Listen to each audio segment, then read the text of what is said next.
Hello world, it's Birdo Prey 5 Qapla, and welcome to my review for Star Trek Strange New Worlds, Season 1, Episode 9, All Those Who Wander. That's All Those Who Wander. And it starts out with a previously on, which has our chief engineer, Hemmer, talking about his philosophy with cadet Uhura, as that in his belief is that nobody dies until their work is finally finished.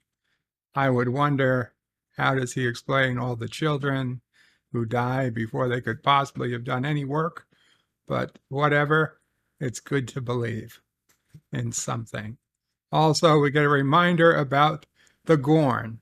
So this will be yet another episode, probably with the Gorn in it. And when I look at the preview for this episode, I am assured we're going to see the Gorn. This episode, we finally see the Gorn. They've been part of every episode, but not seen. Today, we see them. Also, Cadet Uhura does a cadet's log over the video of another night of a dinner at the captain's quarters, where most of the crew come and of the senior crew come and eat dinner that Captain Pike cooks for them himself. So usually at this point, I would just let the episode run and explain to you what's going on in the episode till we get to the end. However, this episode was so absolutely boring that I tried it and I tried it again and again. And yeah, I can't do it that way. There's not enough going on to give a running description. We get too much just time of absolutely nothing going on, and it falls apart. So I'm going to have to just explain it from memory. It starts out and we get a effective immediately. Certain person is no longer an ensign, and it's not Uhura, it's some white guy. He gets a promotion.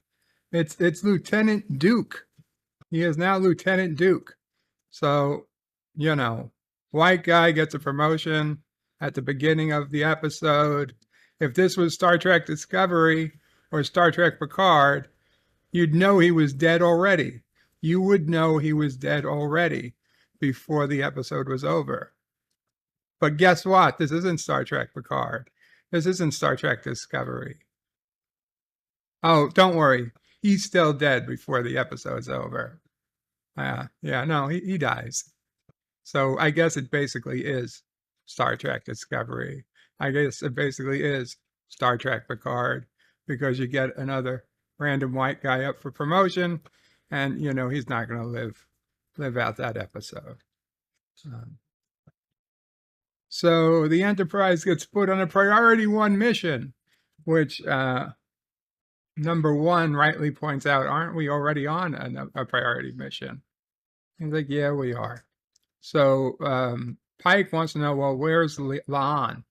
So La'an was having some psychiatry services going on. So he says, get her down here.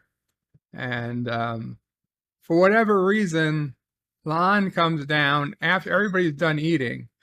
And instead of worrying about the new mission, she has to eat first. And not only does she have to eat, everybody has to do everything around her like she's the fucking captain. Okay, listen, he saved the plate for her. She says no thanks, but no, it's not. That's not enough. Everybody not only does she have to eat, everybody has to wait on her hand and foot. Oh my good, it's so delicious, she says. Oh, so this ship, this emergency landing. An emergency landing was made by the ship, the Peregrine. Now she's looking for extra cheese. Spock is saying that it's more likely the planet is a known dead zone, that communication and transporters don't reach the surface. Mbenga served on a ship, on the same class ship. He says they're fast. They're built out of the same thing the constitutions are built out of. So basically, this ship looks like a small enterprise. It has no business crashing on a planet. It has no business landing on a planet. It shouldn't be able to survive a crash landing on a planet, but this one does. So anyway, the Enterprise has to go on to Deep Space Station K7. Hey, we remember that from the original series. Yay, yay.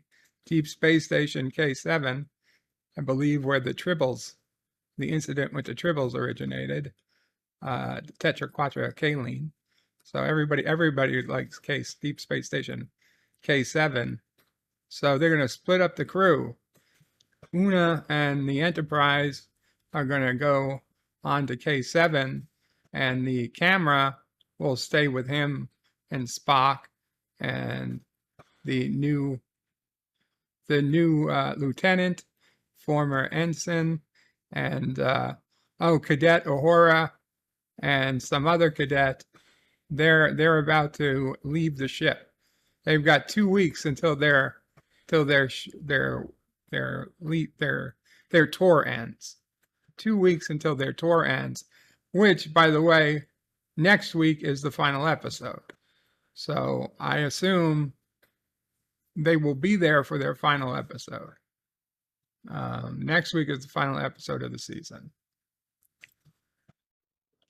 So Pike lands with a shuttle. By the way, it's a very cold world. And Engineer Hemmer comes as well. But he loves it because he's Andorian. And if you remember, Andorian is an ice world. So Spock is wearing some weird shit on his face. He's like, this area is going to be overrun by an ice storm in 6 minutes. For some reason, they couldn't land closer to the ship. They had to land 5 to 7 kilometers away from the ship. Now you see the ship in the background. You would think Spock would be able to give a very precise location they are from the ship, just on the geometry of the ship, the length of a nacelle, blah, blah, blah.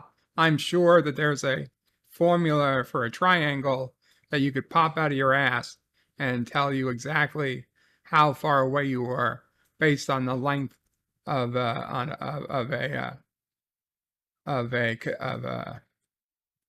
engine. And then we get a worrisome. La'an worries. Oh, she found something. It's a leg. It appears to be a human leg. She's like, Captain, it might not be a scanning problem. They're wondering, well, why can't they scan for life forms? They're not getting any life sign readings. There should be 100 people on that ship. Well, there's body parts all around them, and yeah, it's not good. It's not good. So now, of course, this is the part of the opening where Pike gives his where to boldly go, where no one has gone before part, which is fine. So earlier on, Cadet Gia and Uhura were both getting congratulations that they finished their tour aboard the Enterprise. Pike and Ortega both spoke to Uhura, and Uhura is still not sure what she wants to do. She acknowledges she only took this post as a way to run away from her family. I mean, most of her family's dead now, but her grandmother, she wanted to run away from her grandmother. And she's like, everybody else here really knows what they want to do. She doesn't. She does not. But she was happy for her time there. I thought it was a little annoying that Ensign Duke, they tried to fake him like he was in a game show, like, and you will no longer be able to call yourself Ensign Duke. What? And he's like, oh, because you're getting a promotion to Lieutenant Duke. Okay, fine. I mean, seriously though, that ended with like, Who Wants to Be a Millionaire, like a dozen years ago, or at least I hope it did. The whole, or was it Deal or No Deal? I don't care. Whatever it is, it should have ended by now. Oh, and guess who's back for the first time since the second episode? Sam Kirk. Sam Kirk is back, and he's on the away team. So they finally forced their way into the old ship. So they made it a few kilometers. Environmental systems are only at 20%, says Uhura. Spock is saying somebody hardwires all the controls to engineering. He's like, why would they do that? Well, I can think of some reasons. Nobody even attempts to explain. Hemmer is talking. He's like, Hemmer, can you fix it? So he's got to go to engineering. And he asks Spock to go to the bridge and restore the bridge functions. Anyway, they're looking at the door. They got everybody coming in now. It's grim, says Lon. 20 casualties, including the captain outside. The Peregrine has a crew of 99. Okay, 199, whatever. Mbenga's also on the away mission. Says that their suits, they're ripped apart. Lon says it may be local wildlife, maybe something else.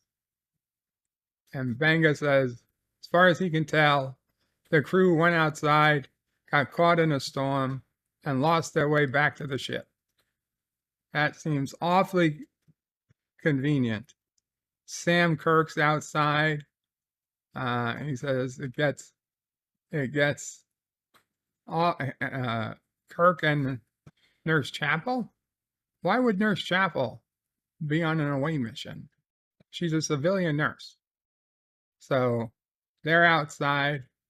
And now they're looking, holy shit, holy crap, there's tons of bodies. I don't know how they missed all these bodies before.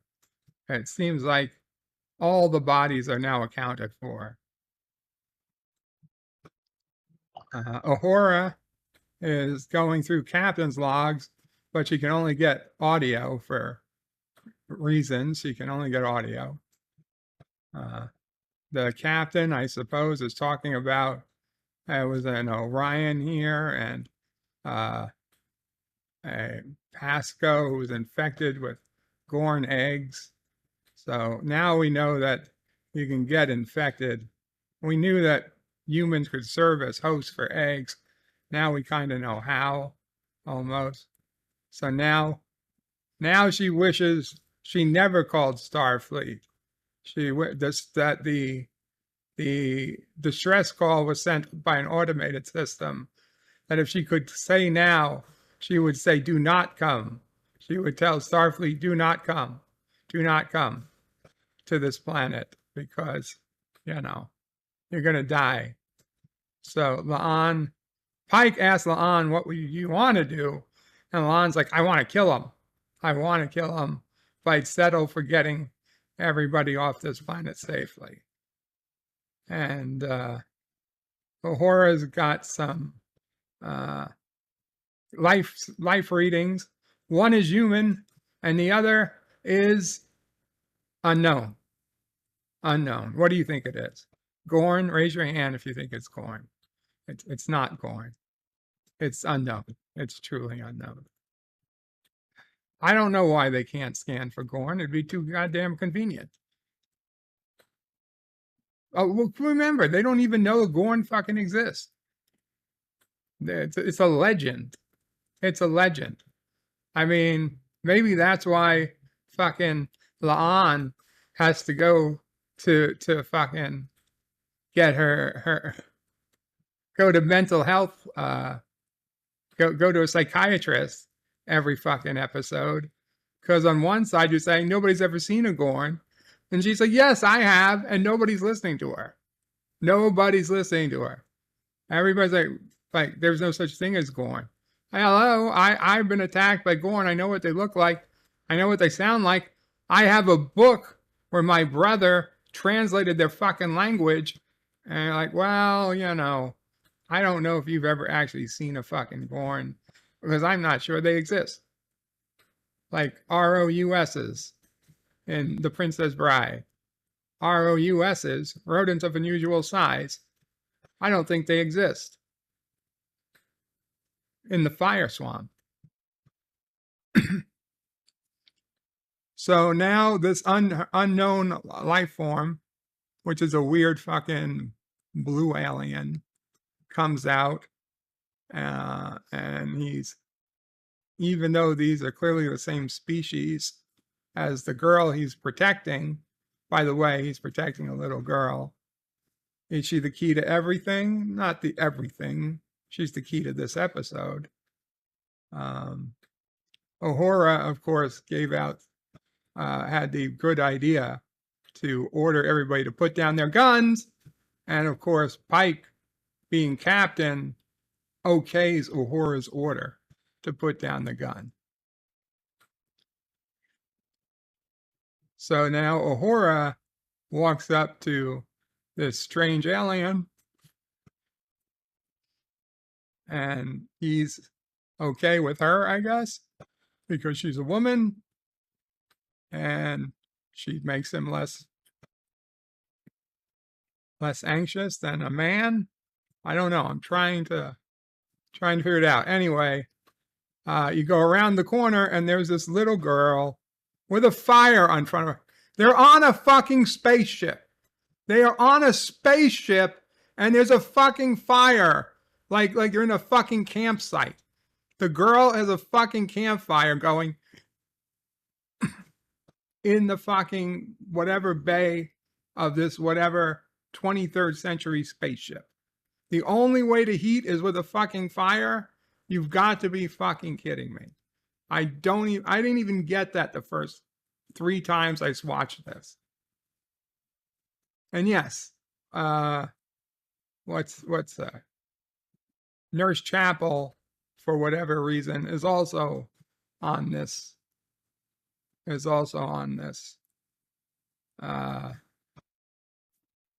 away mission. And Nurse Chapel and Spock are talking about how good it is to let emotions out sometime. So Uhura and Hemmer are talking, and Uhura, why don't you have an answer to this guy's life path? He's like, what was Uhura's response? She's just been drifting. It's time for her to stop drifting. So he says, you feel like serving Starfleet is coasting. And she's like, maybe. Who knows where she'll end up? But she's not afraid to face it alone anymore. And he says, interesting. He never felt her fear was being alone. She's like, please enlighten me. He's like, you make friends easily. She's like, you think I don't like making friends? He says, no, I think you love it. Deep down, it scares you. Because your real fear is putting down roots. She's like, so now you're a SIPS counselor. He says, I understand it's better to leave than to be the one left behind. But it's wrong. You create bonds. It's a gift. Of course, the people that you care about are going to cause you pain. And it will hurt. But the love you create will far outweigh the sorrow. So we have an alien here that speaks alien. because the whatever, the translator doesn't work for his language. The human, she says she calls him Buckley. And Banga's like, why do you call him that? She's like, just because that's what I call him. So La'an is like, are you checking this to Mbanga? And Mbanga is like, hey, the readings don't show anything. So La'an is giving this kid interrogation. She's like, are you infected? Is he? Where are the Gorn? Where are the Gorn? So the little girl finally gets up and is like, why? The kid gets up and starts like fighting back with La'an. And Benga comes in and says, stop fighting with my daughter. And then he realizes he said the wrong thing. And he's like, I don't mean my daughter. I meant this kid. I just said my daughter because I have a daughter. No, you had a daughter. You gave her away. You gave her away last week. She went off to some fucking space alien, and God knows what they're doing to your daughter this week. But I'm not going to bring it up because it's not fair. La'an is pissed. La'an's pissed that that girl, had she had said something, they could have saved somebody's life, because the Gorn are, I don't know where the Gorn are right now. I've watched this episode too many times. But I'm going to tell you, that blue alien, he's got a very, very bad beginning coming, or a very, very bad future. So Mbanga is coming and explaining to La'an that he talked about the girl, calling the girl his daughter. He apologizes. She's like, I don't need to apologize. He's like, no, I'm apologizing. And he's like, she's in a place I cannot understand. I have a daughter.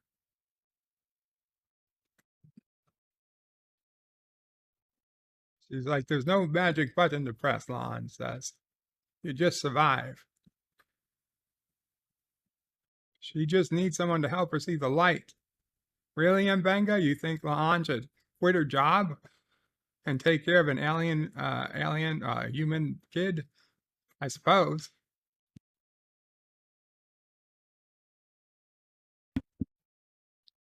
It'd be nice, but that's a big ask. So now we got Spock walking around with his ridiculous fucking sideburns. Makes me want to smack myself in the head with a 2x4 or a hammer. Blood stains on the ceiling. Those are never good. Is that even the ceiling? I don't know. I think it is. Who cares? Yeah, it's the ceiling.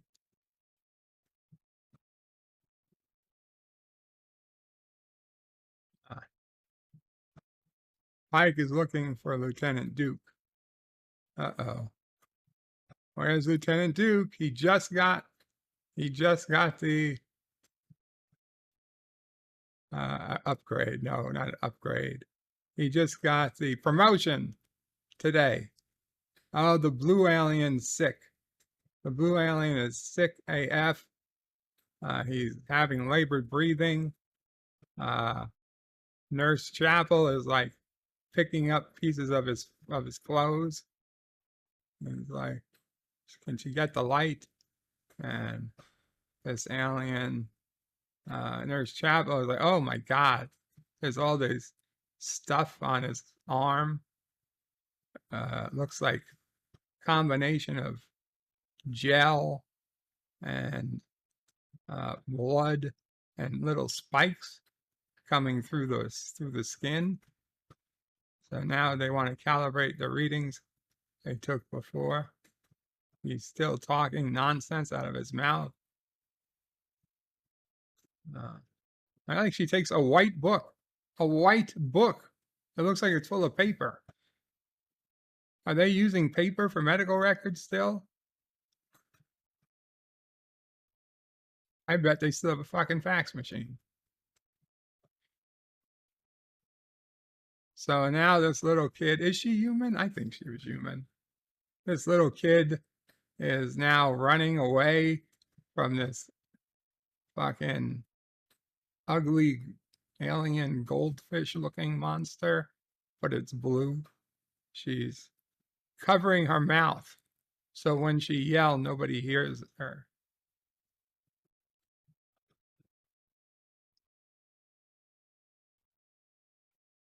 And oh no, the quickening has begun, or the fever.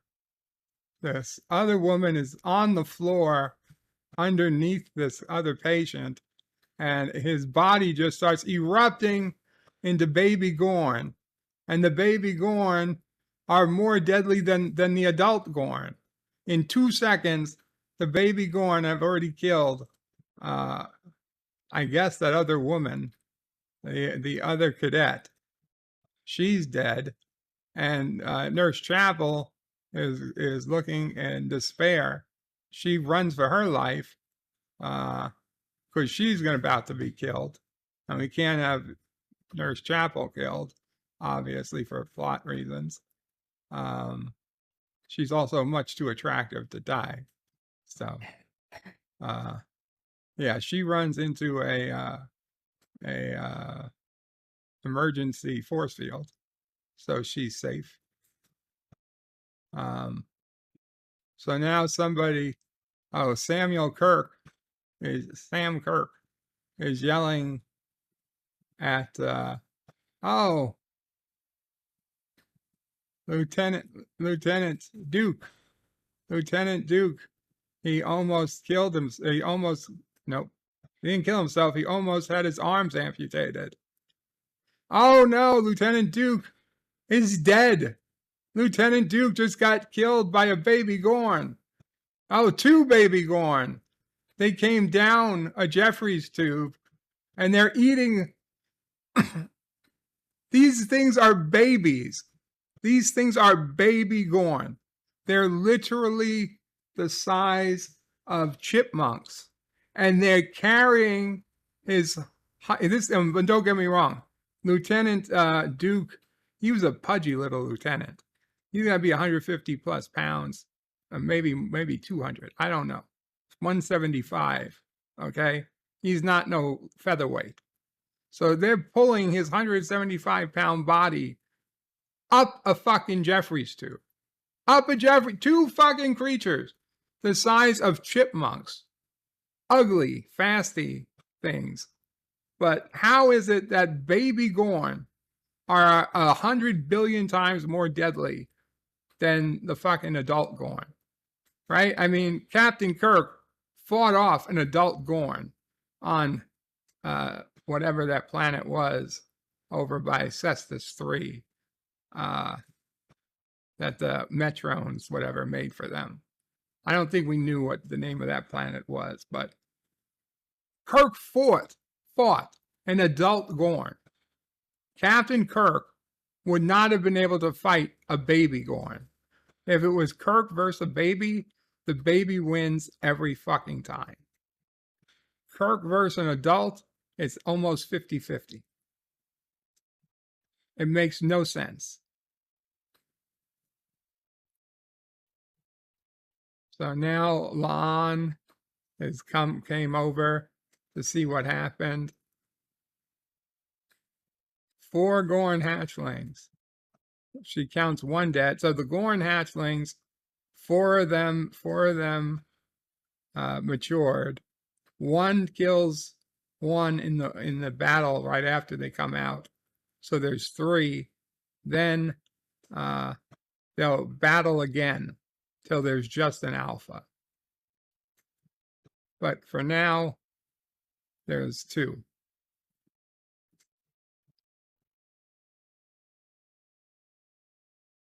So La'an has found a way to get signals on other people, but not on the Gorn. So somehow the Gorn have figured out how to get off their sensors, which is quite the achievement for babies. I mean, again, these are babies.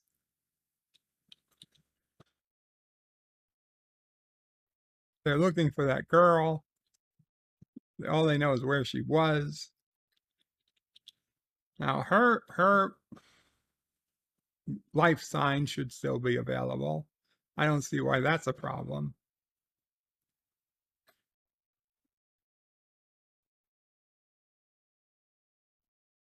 And they're walking around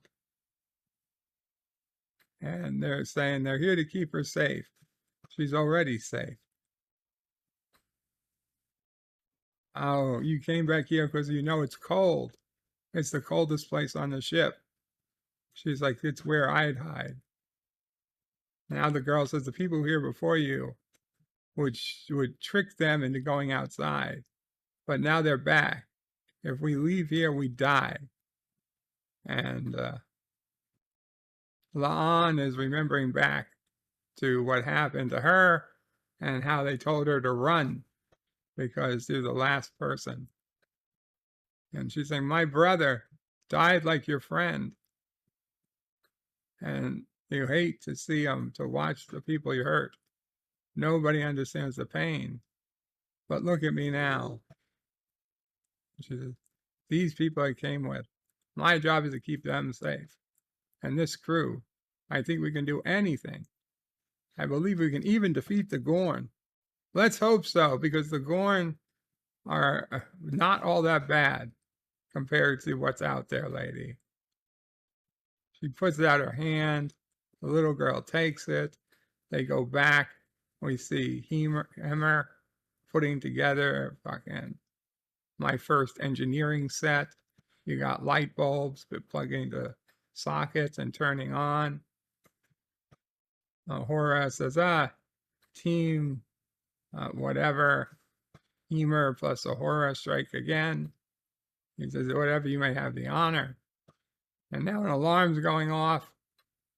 Hemmer says he doesn't know what's going on, but he smells human blood. Wow, I did not know he had that much of an advanced sense of smell. So Sam Kirk says they have to make a run for the shuttles. Spock says by his calculations, the ice storm outside has just begun. Sam says we got to go, and Pike is like, and Bang is like, what do you want to do? Pike is like, Sam's tougher than he looks. I need everybody where they are right now. So he says, all hands, emergency protocol. Get to sick bay and watch your six. Everybody report to sick bay. And so everybody on the ship is looking at each other like they're crazy. So, holy shit. The Gorn is now 3 feet tall, maybe 4. This Gorn is this Gorn shot at Hemmer out from its mouth some type of stinging solution, like those stinging dinosaurs from Jurassic Park. Medical office analysis. The Gorn's analysis renders them invisible to all their sensors. Is there anything from the bioscan we can use? Asked Pike. And Banger says the maturity cycle depends on the host. Ducks in the mouth expel whatever venom, and just as they say that, Hemmer says, yeah, and it burns.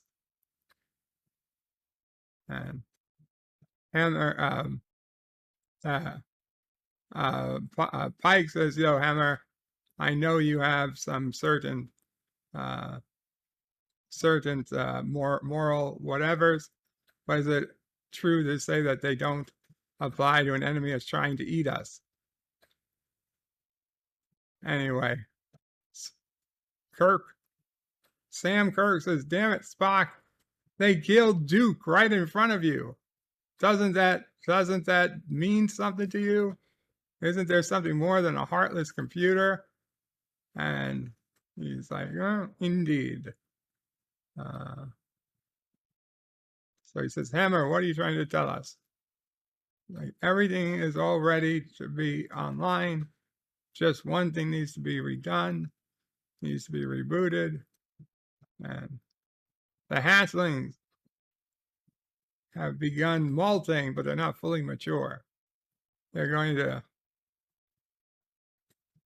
vie for alpha dominance.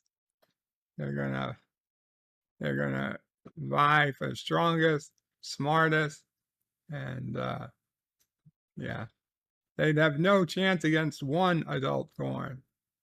The Gorn are highly intelligent, says Thon. A simple trap would work. Well, so they can't even track them with sensors. So, oh, we make them come to us.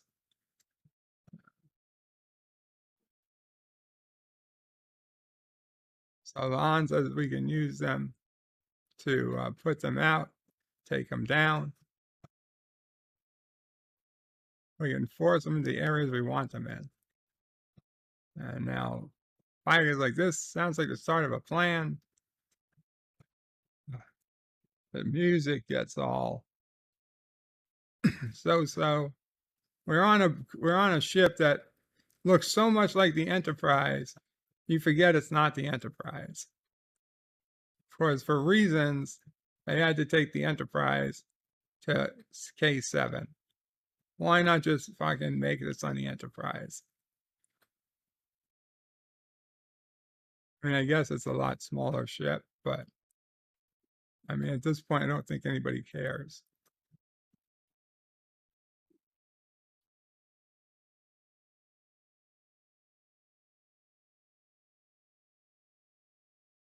So, Hammer says if all goes to plan, Spock and him will be trapped in there with angry Gorn.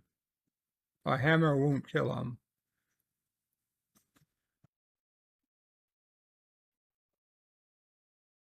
Game On is saying, Uhura, everybody's checking in. There's Chapel. Everybody's ready to go. Apparently, we're getting a look at the eyeball from a Gorn, and it can detect infrared, I assume, as everything that's warm is all white, and everything that's cold is either black or a shade of blue. Oh, he's blasting the transporter room now. She yells, go. And Sam Kirk says, you really are good at everything. Oh, ho, ho, ho. Well, wouldn't you like to know, Mr. Kirk? So they're trying to get Spike to fight the Gorn, to get it angry. And they're like, fight it, get it angry. It'll follow you out. Oh, Spock uses his Spock rage to yell. Now he's going off chasing the Gorn, sticking a staff weapon through the ship. There's two Gorn. The other one's here. It's boxing him in. And it's James, it's Sam Kirk. Spock, calm down. Sam Kirk came to his rescue.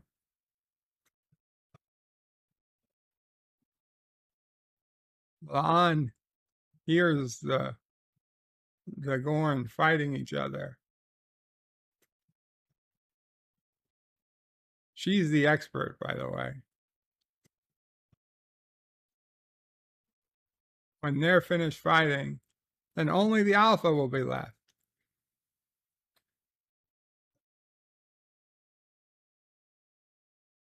She's yelling at Hammer, I'm coming your way.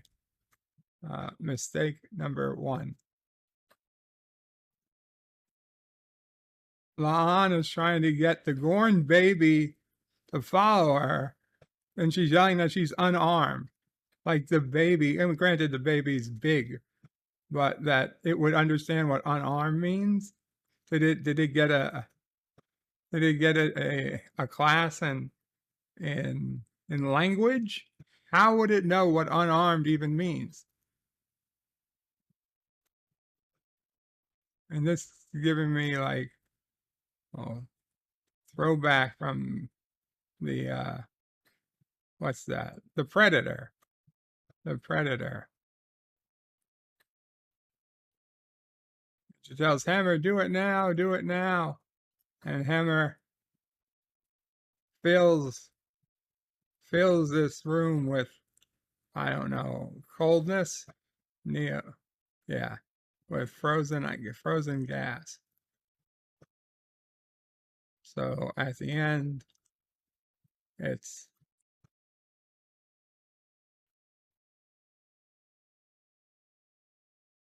yeah, it's her job to. I hope that is her, or is that him? No, that's her. Yeah. So this Gorn got covered in like liquid nitrogen or whatever, so he froze, and La'an smashes him, and the the the body of the Gorn just falls apart. Anyway, so we're done. Hammer's like, Sam Kirk says, "Yay, we got it," and she's like, "Not quite." And Hammer is looking at her and says, "Wait, there's one more thing." And like, "Wait, what are we doing?" She's like, "The spray is more than a venom. It's how it reproduces." So, and Nurse Chapel says, "Captain, open the door," and he can't. And so uh, Hammer is saying it's too late for him. He's got to go. We don't know what's coming. And Pike says, "You don't have to do this." He's like, "Oh no." Hammer says, "For him, there's no other choice." And Spock says, "That's an illogical conclusion." And he says, "Live long and prosper, Spike." Spike. "Live long and prosper, Spock, my friend."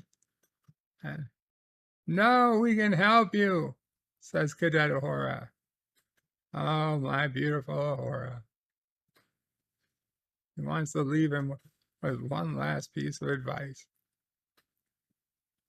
Open yourself.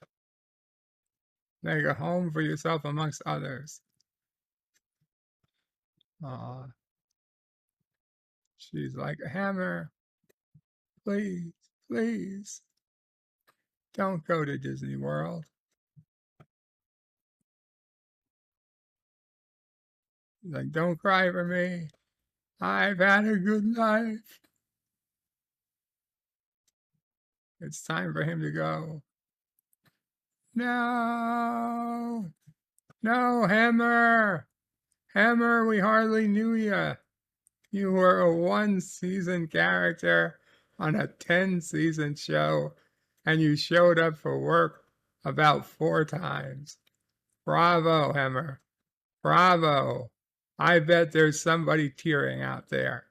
I know you haven't fucking been on the show at all, but I know somebody out there, Salty Tracker, is probably tearing up that you're about to walk out into the ice moons of Andoria and take those god-forsaken Gorn babies with you." Talk about fucking abortion.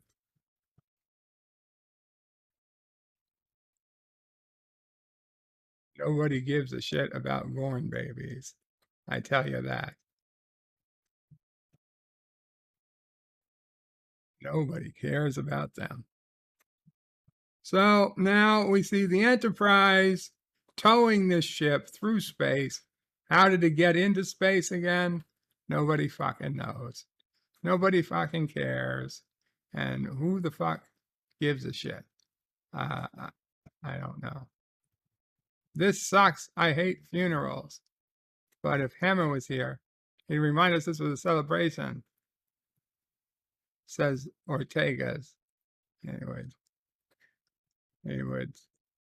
And then he'd scold her for pushing the engines too hard. Then he'd call her a meanie. She'd call him a meanie. She doesn't want to feel like a funeral. It's okay, Ortega. Let it out. The best engineer she has ever served with. And Uhura never told Hemmer, but he reminded her a lot of her dad. Of course she did. He was pushing her to do better, be better. Spock has a lot of pain running through him. Only Nurse Chapel can see it in him.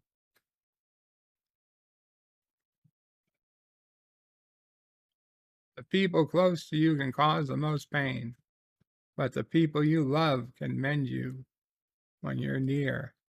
And that's the only way to fix what is broken. And he did. He did it. That son of a bitch, he did it. Thank you, Uhura. Spock, looking at Nurse Chapel, and then averts his eyes and runs out of there.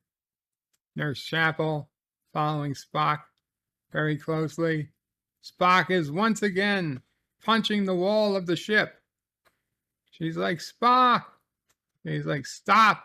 I'm warning you, back off. And he holds her hand very harshly. He looks at her like, oh my God, did I touch her like that? She's like, tell me what's going on.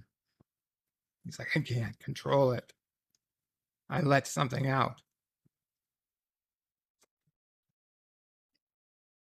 It's your emotions. Because my mind has gone weak. No, now she's putting her hands all up at his head. It's like, it doesn't make you a monster. It makes you human. It's like, here, hold me. Put your hand on my back and my ass. Yes, hold me like this. And I will. There we go. Yes, and she'll just put her face right next to his face. Oh yeah, that's some good hugging time right there. Now I'm going to look up at your eyes, and you're going to look down at mine, and you're going to walk right away.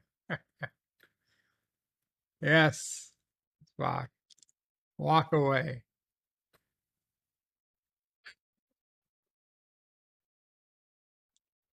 So La'an is in Pike's quarters. She found a lead on the little girl's family.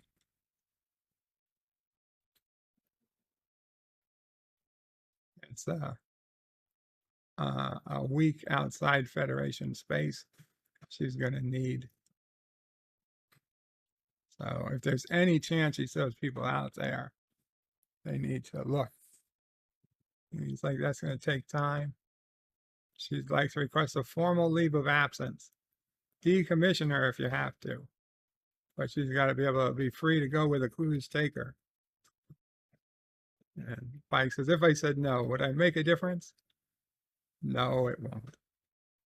He says he'll square it with Starfleet. However long it takes. You want to come back in 15 years? You come back in 15 years. And you tell whoever's the captain of the Enterprise at the time that you have a hall pass to come back anytime I said so.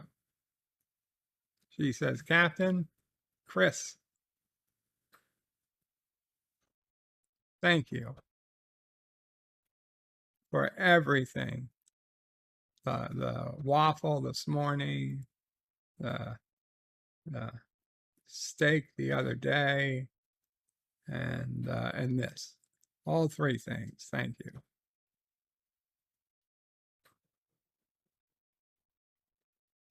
And we also have an ending shot of Uhura looking back at the bridge, because how much time does she have left on this ship? How much time have they jumped since it was going to be 2 weeks? I don't know. Part of me thinks only a day's gone by. Another part of me thinks at least a week's gone by. They don't give a date, so we'll just have to assume the best or the worst, however you want to call it. Anyway, I give this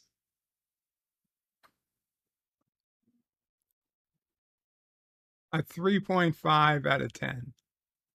A 3.5 out of 10. It was boring. It was boring. And it, again, we only make more destruction to our own canon. We only destroy canon more. It doesn't make any sense. How baby Gorn are even more deadly than adult Gorn, and all these inconsistencies. Sam Kirk, Nurse Chapel, and Spock's relationship. It's 3.5 out of 10.